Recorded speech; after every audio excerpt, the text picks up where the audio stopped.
Jednom davno živjela je devojčica prelepe duge kose. Živjela je u selu blizu šume sa svojom majkom. Jednom prilikom baka joj je poklonila prelep crveni kaputić koji je imao crvenu kapuljaču.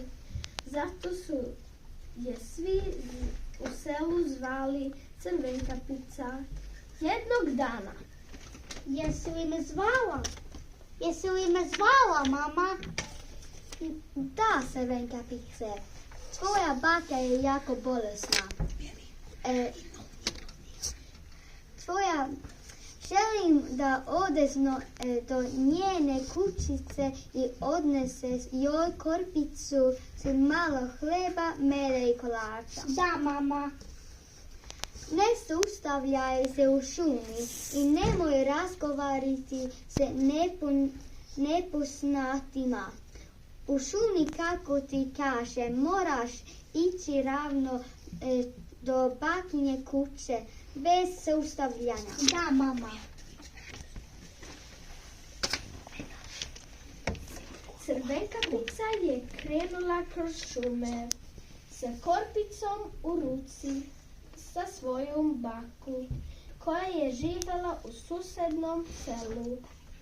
Putem je ugledala mnogo lepa cveća. Kako lepo cvijeće, ubraću malo za moju baku.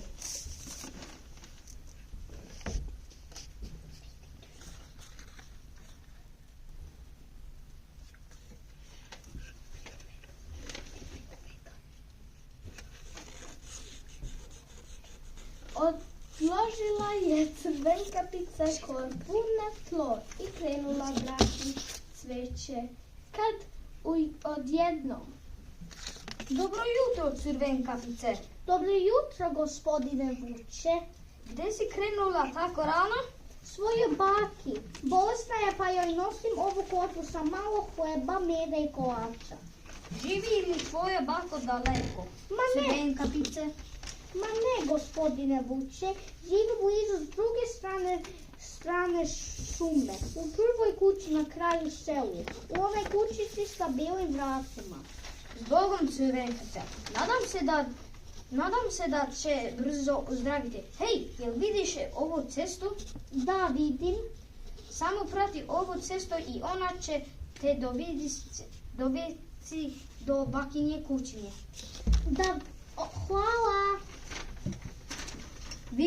Vidimo se. Ha, ha, ha, ha, ha. Crvenkapica nije poslušala majčin savjet, nego je nastavila brati cveće. U međuvremenu je vuk pokucao na vrata bakine kuće. Kuc, kuc. Ko je? Ja sam baku, Crvenkapica. Donela sam ti korpu sa malo hleba, meda i kolača. Uđi, moj mali anđele, od kad te nisam vidjela.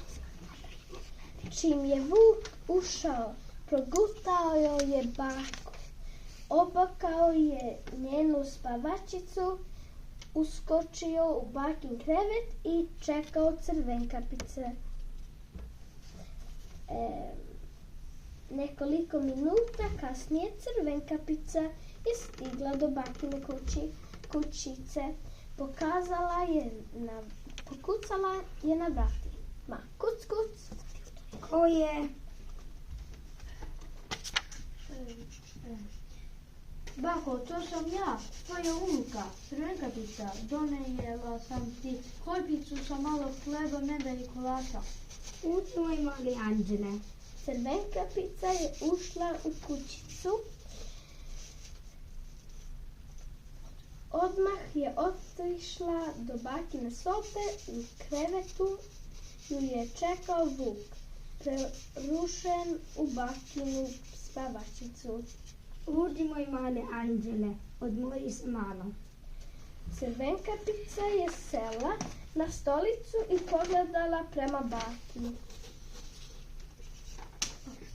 Bako, tvoj glas zvuči tako čudno, jesi li dobro? sam malo prevodila. O, kako velike uši imaš, bako. Da te bolje čuje. A kako sam velike oči ima? Da te bolje vidim. O, bako, a kako velike zube imaš? Da te mogu pojesti. Jahahaha. Vuk je progutao Crvenkapicu, a onda je zaspao u međuvremenu jer lovac prolazio pokraj bakine kuće. Ugledao je otvorena vrata, pa ušao unutra tražeći staricu. Umjesto nje ugledao je vuka. O ne, vuk je pojeo baku, ali sad spava. Dohvatio je lovac vuka i naterao ga da ispljune jadnu baku i Crvenkapicu, koje su srećom još uvek bili u jednom komadu.